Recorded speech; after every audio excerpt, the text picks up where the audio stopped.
जय हिंद बच्चों। Welcome to Bhabha mathematics centre. एक बार पुनः आपका भाभा मैथमेटिक्स सेंटर में स्वागत है। आज का जो अपना लोग का क्लास है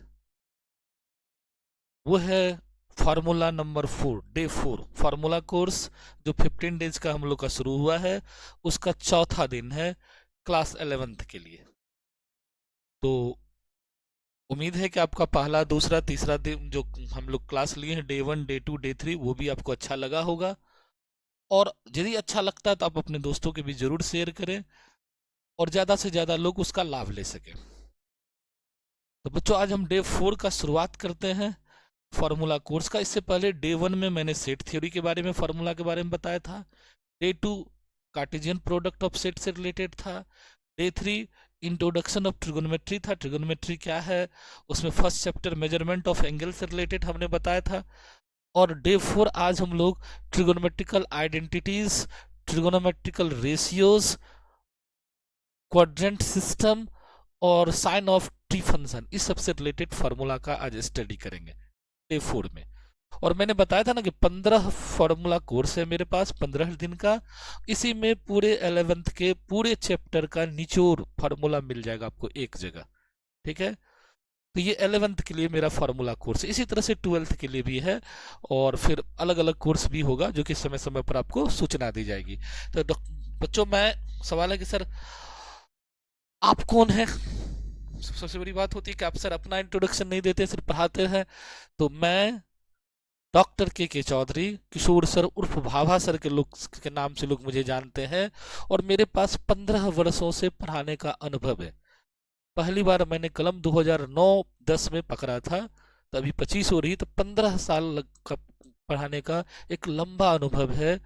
कई कॉलेजेस, कई स्कूलों और कई बड़े बड़े संस्थानों में मैंने पढ़ाया है। कई गवर्नमेंट संस्थान में भी पढ़ा रहा हूँ और मैं पढ़ाया है। तो एक लंबा अनुभव के साथ मैंने मैथमेटिक्स में मास्टर डिग्री, डॉक्टरेट डिग्री और एजुकेशन के क्षेत्र में मास्टर ऑफ एजुकेशन की डिग्री भी हासिल की है। तो कई लंबा अनुभव, कई लंबा डिग्रियां, सारी चीज है। कई बड़े बड़े संस्थान से पढ़ने का भी हमको मौका मिला है। तो ये सारी चीज का फायदा आपको मिलेगा। जब आप पढ़ोगे तो लगेगा, अनुभव होगा, फील होगा कि नहीं सर से हम सीख रहे हैं। इसलिए आपसे अनुरोध है कि एक बार जरूर देखिए, पढ़िए। अच्छा लगना न लगना वो तो बात की बात है, पहले एक बार देखिए, पढ़ के कि आपको समझ में मेरी बात आती है कि नहीं है। अगर आती है तब आप अपना चैनल सब्सक्राइब करें या दोस्तों के भी शेयर करें या कमेंट करें, कोई दिक्कत नहीं। नहीं भी आती है तो आप स्किप कर सकते हो या फिर कमेंट करके कह सकते हो कि सर हमको ये आपकी ये बात समझ में नहीं आई। ठीक है, चलिए, तब हम ज़्यादा आपका तामझाम नहीं लेते, अब अपना टू द पॉइंट आते हैं। तो पहला वही, मैं हूं यहाँ, कहोगे सर आप कैसे हो, तो देख लो, welcome to BMCU, welcome to Bhabha mathematics centre. ये मेरा लोगो है, यूट्यूब का भी लोगो है, ऐप का भी लोगो है, और ऑफलाइन क्लास या ऑनलाइन क्लास जहां भी है, यही लोगो से मेरी काम होती है। PMC भागलपुर यानी Bhabha mathematics centre Bhagalpur, 11th course guided by doctor के सर या उर्फ भाभा सर, इसके नाम से लोग हमको जानते हैं। ये फॉर्मूला, ये मोबाइल नंबर है मेरा, जो कि सब बहुत दिन से है। इस यही मेरा एक तरह से कोई तो सरकारी नंबर एक तरह से कह सकते हो, सभी जगह अवेलेबल है। आपको गूगल पे भी अवेलेबल मिल जाएगा, आप जहाँ भी सर्च करोगे ऑनलाइन में भी आपको ये नंबर अवेलेबल मिल जाएगा। तो ये है, ये आपकी 11th कोर्स की शुरुआत होने जा रही है, फार्मूला कोर्स डे 4 की। ठीक है, 11th कोर्स का फुल कोर्स जो है, 11th का जो बच्चे इंटरेस्टेड है, जिसको ये फार्मूला अच्छा लगेगा, या एक कोर्स और हम ला रहे हैं 30 दिन का फ्री में, वो आपको अच्छा लगेगा। उसके बाद इतना दिन पढ़ने के बाद अगर आपको एनालिसिस कर लो कि आपको लगता है कि हम सर से पढ़ सकते हैं, सर अच्छा पढ़ाते या सर से हमको समझ में आता है, तो 11th का फुल कोर्स 2 नवंबर से लेके 2 मार्च, यानी 2 और 3, 5 महीना का क्लास होगा। फुल्ली एनसीईआरटी सॉल्व करवा देंगे हम आपको। वो फुल कोर्स ऑनलाइन मोड में होगा, 6:30 से 7:30 मॉर्निंग में। और ये इसकी फी मात्र 599 रखी गई है। तो ये शुरुआत होगा 2 नवंबर को, अभी काफी समय है, तब तक आप अपना मेरा लेक्चर देखिए ऐप पर। ठीक है, अब हम लोग शुरू करते हैं यूनिट 1 चैप्टर 3 ट्रिगोनोमेट्री। जो आज का भी फार्मूला मेरा है वो ट्रिगोनोमेट्री से ही रिलेटेड है। तो अब ट्रिगोनोमेट्री का पहला टॉपिक क्या है, ट्रिगोनोमेट्रिकल रेशियोज। और ये होता क्या है देखिएगा, ट्रिगोनोमेट्रिकल रेशियोज जो आप पढ़े हो, टी रेशियो के नाम से हम लोग इसको शॉर्ट में जानते हैं, जिसको अपना लोग क्या बोलते हैं, sine theta, cos theta, tan theta, sec theta, cosec theta, cot theta. There are 6 T ratios, 6 त्रिकोणमितीय अनुपात है। ये कैसे क्या होता है, तो हमने लिख दिया है कि the ratios of different pairs of sides of the right angle triangle are called trigonometrical ratios या और ट्रिगोनोमेट्रिकल फंक्शन। कि जो the ratios different pair of sides of right angle triangle, right angle triangle सबको पता है, समकोण त्रिभुज। समकोण त्रिभुज में कोई भी त्रिभुज, शुरुआती नियम भले पहले ट्रिगोनोमेट्री का मींस क्या है, measurement of angles of triangle, यानी कोण का मापना है कहाँ, तो ट्रायंगल में। तो समकोण त्रिभुज में 3 कोण होते हैं, 3 भुजाएं होती है। ये कहता है कि 2 पेयर यानी 2 भुजा के बीच जो रिलेशन डेवलप किया गया है उसी का नाम रखा गया टी रेशियो। जैसे पढ़ते हो ना, P by H perpendicular by hypotenuse, P by H लंब बाय कर्ण, इसका नाम रखा गया sine theta. P by H base by height hypotenuse, यानी कर्ण आधार बाय कर्ण, इसका नाम रखा गया कॉस थीटा।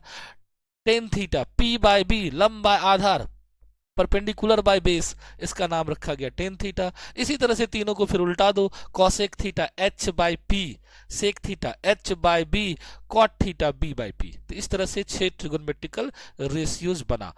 कैसे बना ट्रिगोनोमेट्री, समझ में आ गया कि इन right angle triangle the relation between 2 pair of sides, 2 pair of sides के बीच जो रिलेशन है, रेशियो है, 2 पेयर ऑफ साइड के बीच जो रेशियो है उसी का नाम हम लोग ट्रिगोनोमेट्रिकल रेशियो रखे हैं। ठीक है, आगे देखिए, आगे हम लोग देखते हैं। ये आपको मेन पढ़ना है 10th में और 9 इसमें अंतर क्या है यही है। ये आपको, ये आपने पहला चैप्टर में पढ़ा, सर्कुलर सिस्टम याद होगा। ये सर्कुलर सिस्टम है, इसको हमने 4 पार्ट्स में डिवाइड कर दिया इसको, यानी क्वाड्रेंट सिस्टम आगे जाके पढ़ेंगे। यानी इस पर एक्स एक्सिस और वाई एक्सिस हमने ड्रॉ किया, इस सर्कल पर सेंटर मेरा यहाँ है। ठीक है, तो ये जब 2 एक्सिस ड्रॉ कर दिए इस सर्कल पर, 2 एक्सिस ड्रॉ किए तो 4 सेक्शन बटा, 1 2 3 4, यही चारों सेक्शन, इच पार्ट यानी etch section is called quadrant, जो आगे हम लोग पढ़ेंगे। फिलहाल हमने क्या किया, फर्स्ट सेक्शन में एक राइट एंगल ट्रायंगल बनाया। इसको चाहे तो हम फ्रेशली, आगे हम बना के दिखाए हैं, इसको हम फ्रेशली भी बना सकते हैं। ये राइट एंगल ट्रायंगल है, यहाँ 90 डिग्री, यहाँ थीटा है, तो इस यह एंगल क्या होगा, 90 डिग्री माइनस थीटा। और इसका कोऑर्डिनेट ले लिया P X Y Y। जरा समझ लीजिए, यहाँ हम आपको समझा देते हैं, तब फिर आगे देखिएगा। क्लियर है, आपके स्क्रीन पे दिख रहा है, सभी लोगों को अच्छे से दिख रहा होगा मेरे ख्याल से। ये क्या है, हमारा पास एक सर्कल है, और उस सर्कल पे हमने क्या किया, एक्सिस ड्रॉ किया है, एक्स एक्सिस और वाई एक्सिस को ड्रॉ किया है। जो दोनों का पॉइंट ऑफ इंटरसेक्शन वो मेरा सेंटर है। और आपको फोटो में दिख रहा होगा कि इस सर्कल में 4 सेक्शन बने हैं। Etch section is called quadrants. ठीक है, हर एक सेक्शन को क्वाड्रेंट हम लोग बोलते हैं। 1 2 3 4 वो बताएंगे कि कैसे हम लोग फर्स्ट किधर मानेंगे, सेकंड किधर मानेंगे, क्लॉकवाइज क्या होता है, एंटी क्लॉकवाइज क्या, तो वो सब सारा चीज बता। अभी हमारा मेन मोटो है साइन थीटा रेशियो को इसको पर कैसे दिखाते वो दिखाना। ठीक है, तो आपको डायग्राम में फर्स्ट क्वाड्रेंट इधर से देखो, इसमें 2 बात होती है। अगर ये ऊपर से नीचे आ रहा है, देख रहे हो ना, ये डायरेक्शन ऊपर से नीचे डायरेक्शन देख लिया सब लोगों ने। क्या कर रहे हैं हम लोग, ऊपर से नीचे आ रहे हैं, ऊपर से नीचे आ रहे हैं। ठीक है, तो ये एंगल जो होगा, ये एंगल जो होगा वो प्लस थीटा होगा, और इस डायरेक्शन को बोलते हैं हम लोग एंटी क्लॉकवाइज डायरेक्शन। पहले ये सीख लीजिएगा सब लोग, anti clockwise direction, anti clockwise direction. तो यहाँ जो हम लोग क्वाड्रेंट सिस्टम में पहला घर बना रहे हैं आगे, तो ये क्या है, एंटी क्लॉकवाइज डायरेक्शन में हम कंसीडर कर रहे हैं। देख रहे हैं एंगल का रोटेशन, देख लीजिए आप लोग भी, ये एंगल का रोटेशन कैसे, ऐसे है, ऊपर से नीचे जा रहे हैं, यानी ये क्या है, एंटी क्लॉकवाइज डायरेक्शन में है। और आपको एक रूल है मैथमेटिक्स में कि in anticlockwise direction the angle is taking is positive, और in clockwise direction the angle is taking negative. घड़ी की विपरीत दिशा में मापा गया कोण धनात्मक होते हैं, और घड़ी की दिशा में मापा गया कोण ऋणात्मक होते हैं। ये समझ में आ गई बात। क्लॉकवाइज क्या होगा कि नीचे से ऊपर जाएंगे, नीचे से जब हम लोग ऊपर जाते हैं तो इस तरह के डायरेक्शन को हम लोग, मान लो ये है, तो हम लोग क्या कर रहे हैं, नीचे से ऊपर की तरफ जा रहे हैं, तो ये क्लॉकवाइज डायरेक्शन होता है। और इसको हम लोग बोलते हैं एंगल को माइनस थीटा। तो डायरेक्शन भी क्लियर कर दिया आपको, क्लॉकवाइज एंटी क्लॉकवाइज, ये तो कंफर्म हो गया आप। तो दोनों चीज समझ में आ गई बात। अब वही चीज बता रहे थे आपको, तो इस डायरेक्शन में जब हम चलेंगे तो ये पूरा मूव करेगा, एक चक्कर लगाए तो 360 डिग्री, 360 को 4 बराबर भाग में बांट दो, 4 सेक्शन बना है तो 90 डिग्री करके हिस्सा हो रहा है। तो पहला घर ये है, क्योंकि इस डायरेक्शन में जब इस लाइन को बोलते इनिशियल लाइन, 0 से x के बीच में जो लाइन है उसको हम लोग क्या बोलेंगे, इनिशियल लाइन, शुरुआत यहीं से हुई है। तो यहीं से हम एंगल का रोटेशन शुरू करते हैं। तो एंगल का जब रोटेशन शुरू किया तो पहला घर कौन आया, ये, इसलिए फर्स्ट, ये सेकेंड, ये थर्ड, ये फोर्थ। ये कौन सा डायरेक्शन, एंटी क्लॉकवाइज डायरेक्शन। अगर हम उल्टा घूमना शुरू करें इधर से तो ये हो जाएगा फर्स्ट, ये हो जाएगा सेकेंड, ये हो जाएगा थर्ड, ये हो जाएगा फोर्थ, क्लॉकवाइज डायरेक्शन में। खैर वो आगे चर्चा करेंगे, अभी हम लोग आ जाते हैं समकोण त्रिभुज में। समकोण त्रिभुज में हमने क्या कहा कि दो भुजा के बीच के रेशियो, यानी the ratio of two different side of right angle triangle. तो दो भुजा के बीच का रेशियो यहां देखिए, तो ये एंगल मेरा थीटा, इस पर ही हम चर्चा करें। ये रेडियस है, ये आपका क्या है, आपको एक्स है, ये वाई है, कोऑर्डिनेट आपने ले लिया है, अच्छी बात है। तो इसमें टी रेशियो में हम लोग को क्या क्या आ सकता है, यही लिख देते हैं। टी रेशियो जो आपका है, टी रेशियो शॉर्ट में बोलते हैं हम लोग, कैपिटल ही लिखो तो कोई दिक्कत नहीं है। टी रेशियो शॉर्ट में अपना लोग क्या बोलते हैं, टी रेशियो। टी रेशियो यानी त्रिकोणमितीय अनुपात, हिंदी बोलो तो त्रिकोणमितीय अनुपात। तो इसके अंदर हमारे पास क्या आ रहा है, देख लीजिए आप लोग, कि पहला अगर आया साइन थीटा, दिख रहा है ना आप लोग को, साइन थीटा, पहला अगर हमारे पास आ रहा है साइन थीटा, तो साइन थीटा की वैल्यू क्या होगी, देखिए तो P बाय एच, हम लोग फार्मूला के हिसाब से चले तो P बाय एच, यहाँ P कितना है y, h कितना है r। क्लियर। अच्छा, in right angle triangle R is equal to, यहाँ R का वैल्यू किसके बराबर होगा, अगर R को देखो तो क्या हो जाएगा, root over x square plus y square, that is called hypotenuse H। समकोण त्रिभुज में होता है ना, कर्ण स्क्वायर बराबर लंब स्क्वायर जो आधार स्क्वायर, तो आर की वैल्यू यहाँ क्या है, x square plus y square. Clear हो गया। इसी तरह से अगर दूसरा वैल्यू ट्रिगोनोमेट्रिकल रेशियो हम लोग निकालते तो क्या होगा, कॉस थीटा। कॉस थीटा क्या फॉर्मूला क्या पढ़े थे, बी बाय एच, और बी का मान यहाँ क्या है, एक्स, तो एक्स बाय आर। क्लियर। ठीक, इसी तरह से हम यहाँ ले लेते, तीसरा अगर हम लोग निकालते हैं तो क्या होगा, टेन थीटा। टेन थीटा की वैल्यू क्या होगी अपना लोग को, P बाई बी, और P बाई बी यानी क्या है, वाई बाई एक्स। क्लियर। चौथा अगर निकालते हैं तो कॉट थीटा। कॉट थीटा की वैल्यू होगी B by P, B by P, B है ये, तो B बाई पी होगी तो क्या होगा, एक्स बाई वाई। क्लियर जा रहा है।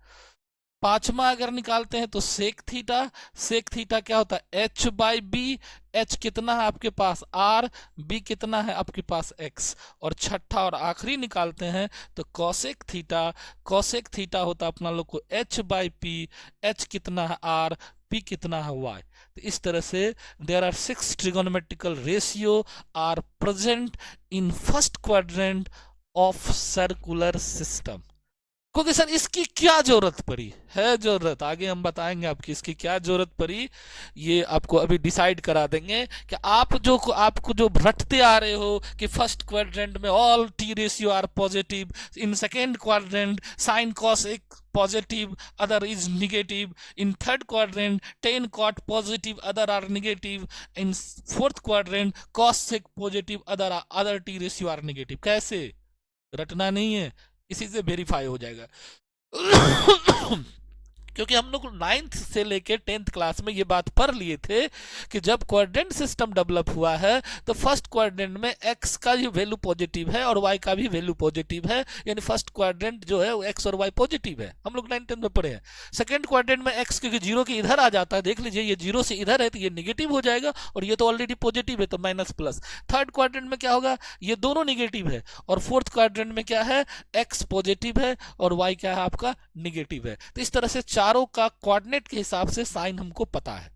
अब ट्रिगो में उसी को कन्वर्ट करना है, तो उसके लिए यही हर एक घर में हमको राइट एंगल ट्रिंगल बना बना के निकालना पड़ेगा वैल्यू, उसी से ट्रिगो का ये सारा रूल डेवलप हो जाता है कि किस घर में कौन पॉजिटिव होगा, किस घर में कौन निगेटिव होगा। मेरे ख्याल से आपको धीरे धीरे समझ में आ रहा होगा। ठीक, चलिए।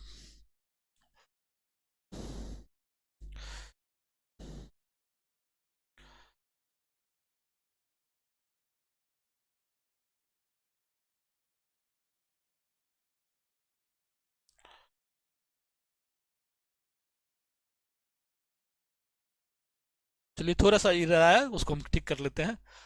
अभी तक क्लियर हो गया कि टी रेशियो को हमने सर्कुलर सिस्टम में कैसे दिखा। अभी उसी को कंटिन्यू करते हैं, फिर आपको दिखाते हैं कैसे होता है।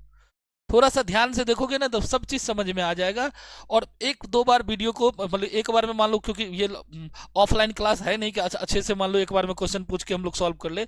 तो ऑनलाइन क्लास का एक खासियत क्या है कि एक बार आप देखिए और दूसरा बार में रिटर्न कीजिए। एक बार पूरा आप अच्छे से देख लीजिए, ठीक है, सुन लीजिए, अच्छी बात पहले समझ लीजिए, और दूसरे बार में इसको रिटर्न कर लीजिए कॉपी में, तो आपको अच्छे से समझ में आ जाएगी बात, ठीक है। तो अभी हम लोग यहां तक पहुंच गए हैं। ट्रिगोनोमेट्रिकल रेशियो क्या है ये आपको था, ये आप नीचे क्लास में पढ़े थे ना आप लोग। ये चीज, यही राइट एंगल ट्रेंगल था, नाइन्थ में आप पढ़े थे। दिस को हाइपोटेनियस बोलते हैं, ये परपेंडिकुलर है, और ये बेस है जिसको एडजेसेंट साइड कहा गया है, ठीक है। एडजेसेंट साइड दोनों मिला हुआ। अब देखिए, ध्यान रखिएगा, इन ज्योमेट्री में कहा गया है कि जो ये राइट एंगल ट्रेंगल है तो सबसे बड़ा कौन कौन होगा, ये क्लियर है, जरा समझिएगा। 9th-10th का चीज है, अभी हम इंटर में नहीं है, अभी आपको हम 10th का चीज सिखा रहे हैं। ये एंगल कितना है, 90 डिग्री कन्फर्म है। तो अब ये दोनों एंगल मिलके होगा 90 डिग्री, यानी एक्यूट एंगल होगा, न्यून कोण होगा जो वो दोनों एंगल। अब ज्योमेट्री क्या कहता है कि त्रिभुज में जो सबसे बड़ा कोण होता है उसके सामने की भुजा बड़ी होती है, ठीक है। तो 90 डिग्री के सामने की भुजा कौन है, एच। इसका मतलब समकोण त्रिभुज की सबसे बड़ी भुजा कौन है, कर्ण। तो यही डिफिनेशन हो गया कर्ण का, कि समकोण त्रिभुज के सबसे बड़ी भुजा को कर्ण कहा जाता है, ठीक है। बाद में पाइथागोरस ने उसके बीच रिलेशन डेवलप कर दिया कि H square equals to P square plus B square. ये यदि एच है हमारे पास तो एच का स्क्वायर क्या होता है, पाइथागोरस ने कहा था कि P square plus B square होता है। क्या, हाँ, इन राइट एंगल ट्रेंगल, सभी जगह नहीं, समकोण त्रिभुज में ही ये आप पढ़े होंगे 10th क्लास में। एक पाइथागोरस थ्योरम था, एक converse part of Pythagoras theorem, जिसको हम लोग पाइथागोरस का विलोम बोलते हैं। तो पाइथागोरस ने क्या कहा था कि समकोण त्रिभुज में ये फार्मूला होती है, फिर बात को कन्वर्स करती है। अगर किसी त्रिभुज में ये फार्मूला होती है, कौन सा, कि कर्ण का स्क्वायर लंब स्क्वायर प्लस आधार स्क्वायर के बराबर हो, H square equals to P square plus B square के बराबर हो, तो डेफिनेटली वह जो ट्रेंगल होगा राइट एंगल ट्रेंगल होगा। दोनों बात में कह दिया, यानी किसी ट्रेंगल में अगर ये नेचर है तो वो दूसरा ट्रेंगल नहीं हो सकता, वो राइट एंगल ट्रेंगल ही हो सकता है। और अगर राइट एंगल ट्रेंगल है तो ये नेचर होगा। तो ये ज्योमेट्री का कंसेप्ट था। तो ज्योमेट्री के कंसेप्ट से हमने क्या देखा कि जो सबसे बड़ी कोण है उसके सामने की भुजा बड़ी होती है, इसलिए इस ट्रेंगल को हम लोग कर्ण बोल दिए, ठीक है। इसको हम लोग लंब बोलते हैं। लंब क्या, परपेंडिकुलर खड़ी रेखा। तो परपेंडिकुलर जो है, जो लंबत रेखा है, यानी वाई एक्सिस की तरह जो खड़ी रेखा है, वो मेरा लंब है। और आधार क्या है, बेस, जिस पर ये दोनों साइड टिका हुआ है उसको हम आधार बोलते थे। ये तो हो गया लंब आधार। पाइथागोरियन ट्रिपलेट, जो कि बिहार एसएससी या कोई भी एसएससी का एग्जाम दे तो उसको भी पूछता है, या अभी सेट का क्या कहते हैं, अभी स्टेट का एग्जाम देगा वहां भी पूछता है। तो पाइथागोरियन ट्रिपलेट क्या हो गया था कि पी बी एच ये तीनों का ऑर्डर मेंटेन कर दिया गया। तो इसी का नाम है पाइथागोरियन ट्रिपलेट, पाइथागोरस त्रिक, या पाइथागोरियन ट्रिपलेट बोलते हैं इसको, पीबीएच को।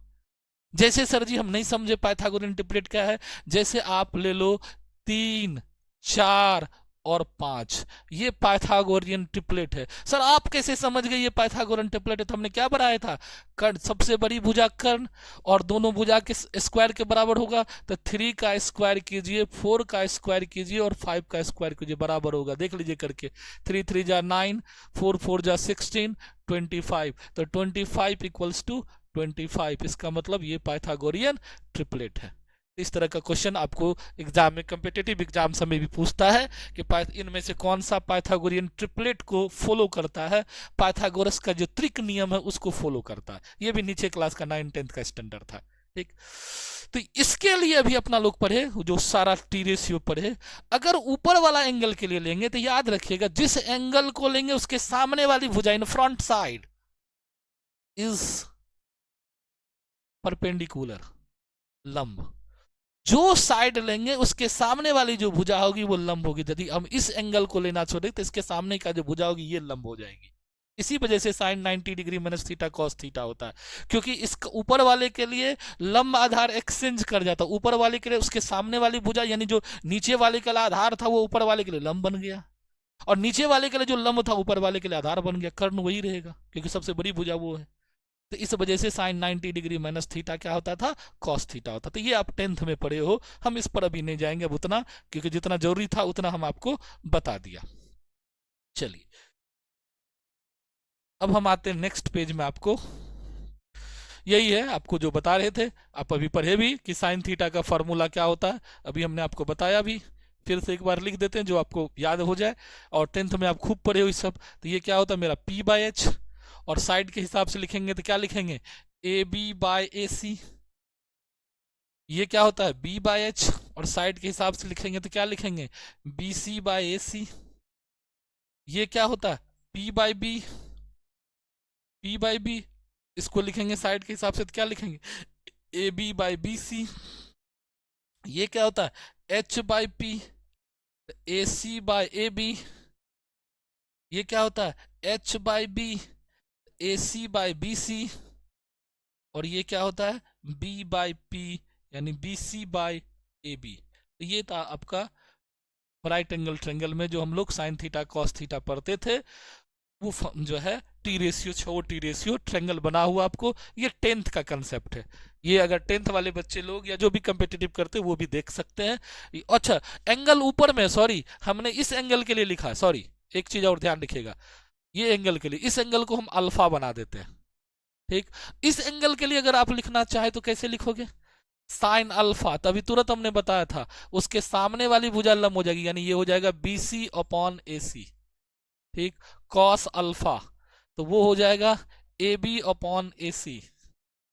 उसी तरह से tan alpha B C upon A B, etc कर लेते हैं। तो ऊपर वाले के लिए जब लेंगे तो सामने वाला लंब और बाकी बगल वाला जो होता है वो आधार होता है, सबसे बड़ी भुजा आपकी क्या होती है, कर्ण होती है। दोनों तरफ से बता दिया, ये थीटा है वो एंगल हमने अल्फा लेके दोनों तरफ से आपको समझा दिया। इसी को रिवर्स करते जाइएगा तो बाकी मिल जाएगा कॉसेक अल्फा, सेक अल्फा और कॉट अल्फा मिल जाएगा। तो रेशियो समझ में आ गई कि एक बड़ी कोण 90 डिग्री है, बाकी दो कोण क्या है, एक्यूट एंगल है, न्यून कोण है, वो थीटा अल्फा दोनों लेके हमने दिखा दिया। थीटा रहेगा तो कैसे लेंगे, अल्फा रहेगा ऊपर से तो कैसे साइन कॉस टेन को लेंगे। ये आपका बिल्कुल 10th का कंसेप्ट है, इंटर का कोई भी इसमें कंसेप्ट नहीं है, लेकिन इसी का यूज करके हम लोग इंटर में पहुंचेंगे। तो नेक्स्ट हम लोग चलते हैं आगे। तो चलिए नेक्स्ट पेज में हम लोग आते हैं। In right angle triangle tan theta equals to, अभी तुरंत पढ़े, टेन थीटा में क्या होगा, राइट एंगल ट्रेंगल में टेन थीटा में क्या होगा, तो opposite side by adjacent side. बिल्कुल सही बात है, अपोजिट साइड मतलब उसके सामने वाला जो है, जो भी थीटा लेंगे उसके सामने वाला, और एडजेसेंट साइड मतलब बेस। तो ये यहाँ टिक लगा हुआ 3 नंबर, यानी टेन थीटा का आंसर क्या होगा, opposite side by adjacent side, जिसको तुम लोग P बाय बी बोलते, P बाय बी भी बोल सकते हैं हम लोग। तो ये एक ऑब्जेक्टिव था आपका। अगला एमसीक्यू आपके हैंड का चीज है, in right angle triangle cosec theta बराबर H बाय पी है, तो हाइपोटेनियस बाय अपोजिट साइड, तो वही चीज लैंग्वेज में लिखा हुआ है। In right angle triangle cot theta equals to cos theta बटे साइन थीटा, अपना लोग पढ़े हो नीचे क्लास में। चलिए नेक्स्ट आते हैं हम लोग, अब आते हैं हम लोग ट्रिगोनोमेट्रिकल आइडेंटिटीज की तरफ, जो आपको 10th क्लास में पढ़े थे। देखिए आप, the trigonometrical equation which are satisfy all values of theta their domain are called trigonometrical identities. बहुत लोग यही नहीं समझ पाया आज तक कि सर ट्रिगोनोमेट्रिकल आइडेंटिटीज क्या होता है, ट्रिगोनोमेट्रिकल रेशियोज क्या होता है, ट्रिगोनोमेट्रिकल एंगल क्या होता है, ट्रिगोनोमेट्रिकल इक्वेशन क्या होता है। बहुत लोग को आज तक यही समझ में नहीं आया, पढ़ लिया ऐसा पूरा कोर्स खत्म है, लेकिन रेशियो देखा कि दो साइड्स के बीच के रेस जो डिवाइड था वही मेरा ट्रिगोनोमेट्रिकल रेशियो था, उसी का नाम साइन कॉस टेन थीटा हुआ। वो क्या कर रहा है, एंगल और साइड्स के बीच एक रिलेशन डेवलप कर रहा है, जो ट्रिगोनोमेट्रिकल का डेफिनेशन ही है। ठीक है, आइडेंटिटीज क्या होता है, फॉर्मूला, ट्रिगोनोमेट्रिकल फॉर्मूला, जितने भी फॉर्मूला सब आइडेंटिटीज। आइडेंटिटीज क्यों नाम पड़ा, क्योंकि ये थीटा के हर एक वैल्यू के लिए रिजल्ट वही दिखाएगा। तो जितने भी दुनिया में फार्मूला है, चाहे वो अलजेब्रिक में a प्लस बी का होल स्क्वायर जो आप बच्चे से पढ़ते हैं, वो भी, वो सारा आइडेंटिटी कहलाता है। समझ में आ गई। जैसे रियल लाइफ में आइडेंटिटी कौन है, गॉड। गॉड जो डालोगे वही मिलेगा, अब लड्डू डालोगे तो ऐसा नहीं कि गॉड के पास जाने के बाद वो रसगुल्ला में कन्वर्ट हो जाएगा, वही लड्डू रिटर्न आता है। That is called identity. Identity function भी इसी तरह से हम लोग डिफाइन करते थे, ऐसा फंक्शन जो उसमें इनपुट में डालने के बाद आउटपुट भी सेम आ जाए, that is called identity function. अब इनपुट आउटपुट कंप्यूटर की भाषा आप समझ रहे हो, जो चीज हम लोग डाल रहे हैं वो इनपुट है, जो निकल रहा है वो आउटपुट है मशीन का। तो अगर इनपुट में कुछ डाले आउटपुट भी वही आ जाए, जैसे अभी गेहूं डालते आटा आ जाता, चेंज हो रहा आउटपुट, तो ये आइडेंटिटी नहीं है। गेहूं डालने से गेहूं आ जाता, रिटर्न हो जाता, दैट इज कॉल्ड आइडेंटिटी। तो God is an identity element, जो जिस रूप में जा रहा है वो उसी रूप में उसमें मग्न है, उसको उसी रूप में गॉड नजर आ रहा है ना। किसी को अलग अलग वेराइटी में गॉड, कोई कृष्ण मान रहा है, कोई क्या कहते हैं राम मान रहा है, कोई उसी को विष्णु कह रहा है, मतलब तरह तरह की जो डिफरेंट, जिसको जो, कोई बजरंगबली कर रहा है, कोई अल्लाह कर रहा है, कोई यीशु कर रहा है, जिसको जिस रूप में फॉर्मेशन में था। तो God is an identity element. Variable, अगर रियल लाइफ में वेरिएबल को पहचानना हो तो किसको कहेंगे? मैन। आदमी से बड़ा कोई वेरिएबल नहीं है। अभी कुछ बोला, 2 मिनट के बाद चेंज करेगा, हम कहाँ बोले थे, आपस में झगड़ा लगा दिया, कहेगा हम कहाँ बोले थे। Man is best example of variable. हर क्षण हर मिनट आदमी का विचार बदलते रहता है। बहुत कम ही लोग हो जो एक एम पर स्थिर रहता है, एक चीज पर स्टिक रहता है, ठीक है। तो उसकी हर एक एक्टिविटी हर समय चेंज होती है। तो आदमी से बड़ा वेरिएबल कोई नहीं है। और कांस्टेंट जो कभी नहीं बदलता, फिक्स रहता है, ऐसे इसी को कांस्टेंट कहते हैं। तो वेरिएबल कांस्टेंट आइडेंटिटी, इसी से अलजेब्रा का शुरुआत होती है। ट्रिग्नोमेट्री में भी यही चीज आ गया। पहले हम लोग ट्रिग्नोमेट्रिकल रेशियो पर है, sine theta cos theta, theta यहाँ वेरिएबल का काम कर रहा है हमको। और अब आइडेंटिटी जा रहे हैं, यानी गॉड को, जैसे रियल लाइफ में गॉड होता है वही। तो आइडेंटिटी मतलब वो हर एक वैल्यू को सेटिस्फाई करता हो। तो यहाँ भी वही लिखे हैं, the trigonometrical equation which satisfies the all values of theta in their domain. जो साइन कॉस जो फंक्शन है, आगे जाके हम बताएंगे साइन कॉस फंक्शन, हर एक फंक्शन का एक डोमेन होता है। हर एक आदमी का भी एक डोमेन है।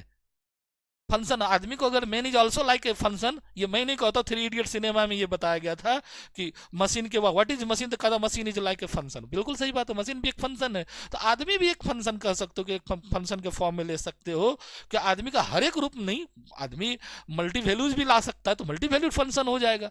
तो man is also like a function, man को भी हम लोग फंक्शन मान सकते हैं, ठीक है। अब उस फंक्शन का डोमेन होगा, उस आदमी का भी एक डोमेन होगा। कोई इनफाइनाइट डोमेन में इंसान नहीं है, फाइनाइट ही डोमेन है। तो उसका एक डोमेन होगा कि हमको इतना दूर में काम करना है। जैसे एक विधानसभा में अभी एमएलए या एमपी का चुनाव, एमएलए का चुनाव हो रहा, तो उसका एक डोमेन है कि हमको इतने दूर मेरा विधानसभा का सीट है, इसी बीच में हमको चुनाव प्रचार करना है। एक डोमेन में वो आदमी आ गया है। तो उसी तरह से हर एक फंक्शन का एक डोमेन होता है, एक रेंज होता है, ठीक है। तो इस अपने डोमेन के अंदर ही ये काम कर सकता है, डोमेन से बाहर ये नहीं जाएगा। थीटा का वैल्यू, थीटा का जो डोमेन है, उसके अंदर जो वैल्यू रखोगे उसके लिए रिजल्ट प्रूफ है।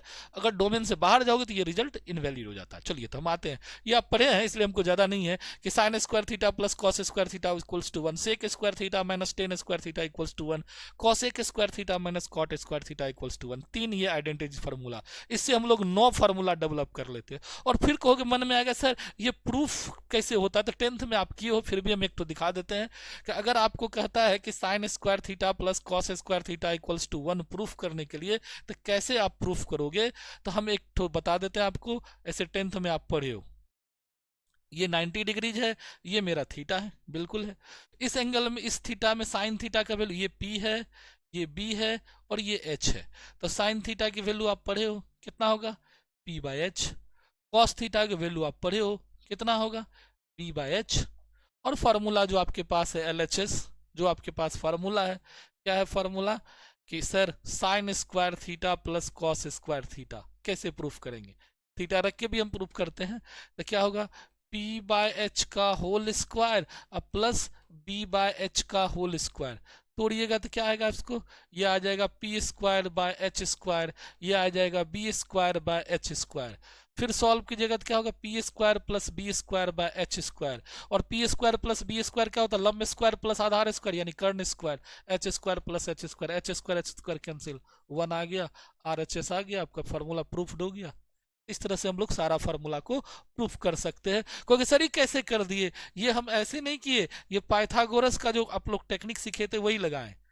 ये जो आप पाइथागोरस का जो रूल पढ़े थे, ये P square plus B square equal to वो लगाए हैं, प्रूफ हो गया, इजीली प्रूफ हो गया। तो इसी तरह से आप सारा फार्मूला को प्रूफ कर सकते। अब एक फार्मूला से कितना फार्मूला निकाल सकते वो देख लो आप, कि एक अगर मेरे पास फार्मूला है तो उससे हम लोग कितना फार्मूला डेवलप कर सकते हैं।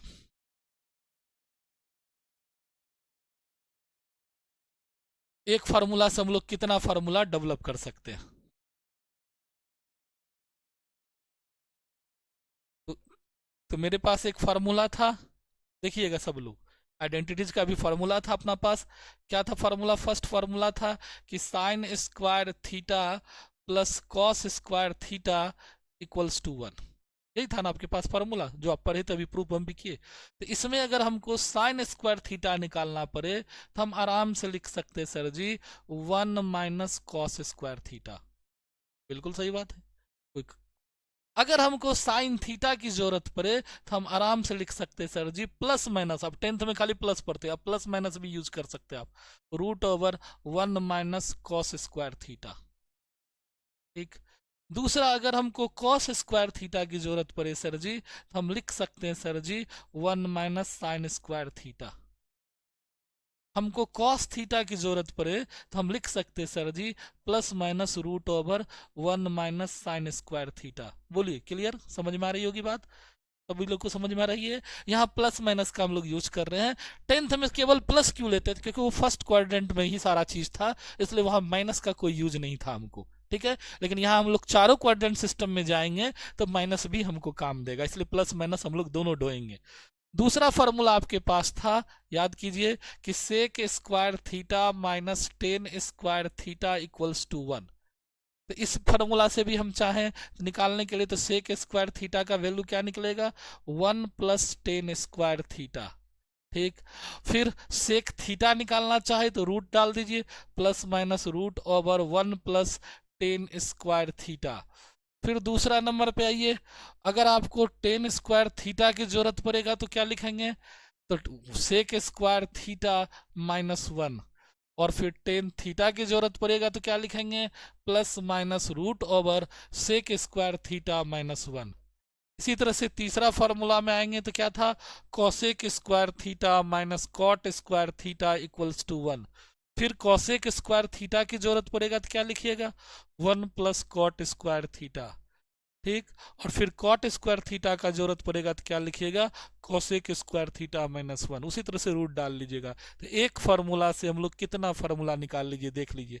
तो ये आपको पास आना चाहिए, एबिलिटी होनी चाहिए कि आपको जो फार्मूला दिया उससे भी घुमा फिरा के पूछा जाता है, तो हम उससे डिफरेंट डिफरेंट फार्मूला को, मेन फार्मूला से ही कई जो है हम लोग छोटे छोटे फार्मूला को इजाद कर सकते, निकाल सकते हैं। समझ में आ गई बात?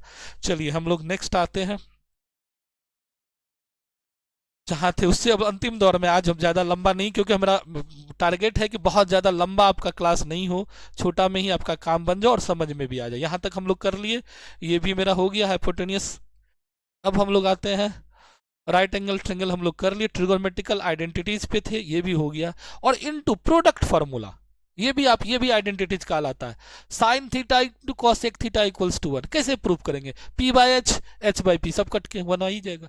Cos B by H, sec H by B cut के 1, B by P, B P by B cut के 1। तो आराम से प्रूफ कर सकते हो। तो ये भी आप, अब यहां से भी आप चाहो तो फार्मूला फिर डेवलप कर सकते हो। ये साइन थीटा है तो केवल साइन थीटा आपसे जब पूछा जाए, केवल आपसे साइन थीटा पूछा जाए तो क्या लिख सकते हो? Sine theta equals to 1 by cosec theta. इसको रिवर्स ऑफ थीटा भी बोलते हैं। फिर cosec theta equals to 1 by sine theta. ठीक। इसी तरह से cos theta equals to 1 by sec theta, और sec theta equals to 1 by cos theta. देखिए कोई कितना फॉर्मूला निकल रहा है। Tan theta equals to 1 by cot theta, और cot theta equals to 1 by tan theta. बोलिए, समझ में आ रही है बात? मेरे ख्याल से आ गई होगी बात। उसी फार्मूला से सारा फार्मूला आपको निकाल दिए हैं। इसको हम लोग साइन का रेसिप्रोकल पूछे, साइन का व्युत्क्रम क्या होता था? Cosec theta, 1 by sign that means cosec. तो उल्टा रिवर्स फार्मूला भी बोलते हैं हम लोग इसको, कि साइन का उल्टा कॉसेक, कॉसेक का उल्टा साइन, कॉस का उल्टा सेक, सेक का उल्टा कॉस, टेन का उल्टा कॉट, कॉट का उल्टा टेन। इतना याद रहेगा आपको। चलिए नेक्स्ट हम लोग आते हैं। अभी अभी पढ़े आप देखिए, आपको ऑब्जेक्टिव बना के पूछा जा रहा क्वेश्चन, आप लोग भी प्रैक्टिस कर लीजिए कि विच ट्रिगोनोमेट्रिकल आइडेंटिटी इज ट्रू, इसमें से कौन सा ट्रिगोनोमेट्रिकल आइडेंटिटी ट्रू है, फॉर्मूला सही है। Sign square theta plus cos square theta 1 पढ़े थे, सेक स्क्वायर टेन स्क्वायर 1 होता है, कॉस यानी सभी के सभी ये सही है। क्लियर हो गया। तो जो पढ़े देखिए उस पर हम ऑब्जेक्टिव भी एक दो ठो डाल के आपको प्रयास किए हैं समझाने का, कि जिससे आपको समझ में आ जाए। नेक्स्ट है हमारे पास, what is the formula of tan theta in terms of sec theta. बड़ा अच्छा क्वेश्चन है कि टेन थीटा का फॉर्मूला सेक के टर्म में आपको लिंक पकड़ना होगा। साइन से कॉस का लिंक है, कॉसेक का लिंक है, टेन से कॉट का लिंक है, सेक का लिंक है। तो ये पूछ रहा है सेक, तो अभी हम लोग फॉर्मूला पढ़े थे, sec square theta minus tan square theta equals to 1। तो सेक में पूछ रहा है इसका टेन, तो टेन का फॉर्मूला क्या होगा, सेक स्क्वायर थीटा माइनस 1, और टेन निकालोगे तो क्या होगा, रूट हो जाएगा। तो देख लीजिए रूट वाला है ही यहाँ, आराम से हो गया आपका। तो आगे आते हैं हम लोग।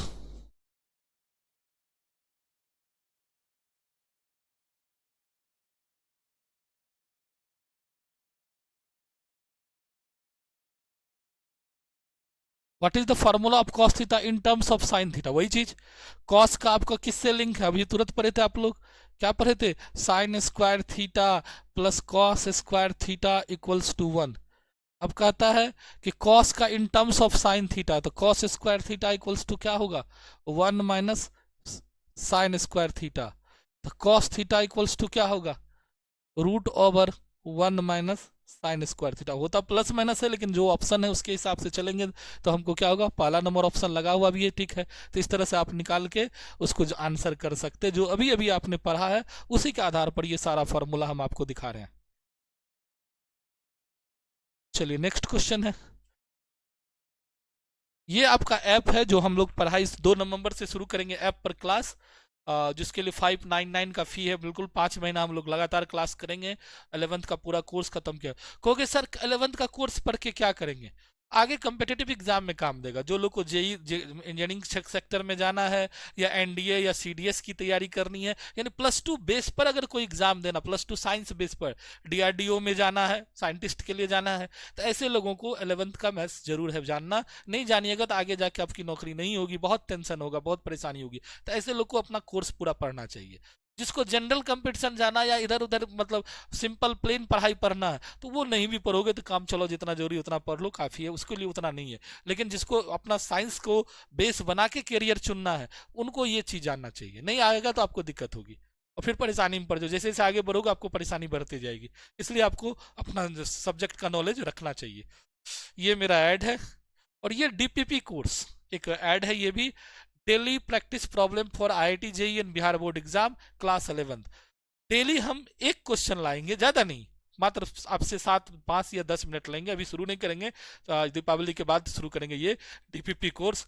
डेली एक क्वेश्चन प्रैक्टिस करेंगे, और अभी से लेकर जब तक 12th का कोर्स शुरू नहीं हो जाए तब तक डीपीपी कोर्स चलते रहेगा। उसमें आईआईटी जेईई का भी प्रॉब्लम होगा, और आपके कोर्स का एक प्रॉब्लम लेकर उसको सॉल्व करके उसको समझाएंगे, उस कैसे बनता, किस कंसेप्ट बनता वो बताएंगे। इस कोर्स का नाम रख के डीपीपी कोर्स। ये 11th बच्चों के लिए भी है और 12th के लिए भी अलग से हम डाल रहे हैं। तो डेली प्रैक्टिस प्रॉब्लम, यानी डेली एक एक क्वेश्चन, नहीं कुछ पढ़ते तो एक क्वेश्चन प्रैक्टिस कर लो, मेरे से मेरा क्लास देख लो, एक क्वेश्चन प्रैक्टिस कर लो, उससे भी धीरे धीरे करके, कहते हैं ना बूंद बूंद से घड़ा भरता है। तो डेली एक एक क्वेश्चन करके भी हम 30 दिन में 30 क्वेश्चन का प्रैक्टिस कर सकते, और 30 क्वेश्चन के लिए 30 कंसेप्ट मेरे पास आएगा। इससे भी मेरा काम हो जाएगा। एक दिन ढेर नहीं करके थोड़ा थोड़ा करके भी हम वहां तक पहुंच सकते हैं। ठीक, तो नेक्स्ट फिर हम आते हैं अगला। ये इस तरह से आपका आज का ये जो फॉर्मूला कोर्स का था डे 4 का काम हमने कर दिया। आज मेन रूप से मेरा फोकस रहा ट्रिगोनोमेट्रिकल रेशियो, ट्रिगोनोमेट्रिकल आइडेंटिटीज, कैसे बना, कैसे आया, कैसे डायग्राम में काम करता, इस पर।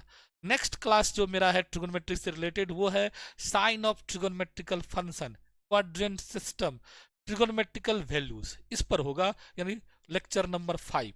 तो आगे आप वेट करें। तब तक के लिए धन्यवाद। अगर आपको मेरा ये क्लास अच्छा लगता है तो अपने दोस्तों के बीच में शेयर कीजिए, सब्सक्राइब कीजिए, लाइक कीजिए। जो सभी लोग कहता वो मैं भी कह रहा हूँ आपको। नहीं अच्छा लगता है तो आप स्किप कर सकते हैं, अनसब्सक्राइब कर सकते हैं, सब्सक्राइब नहीं कर सकते, वैसे यही कर सकते हैं हम।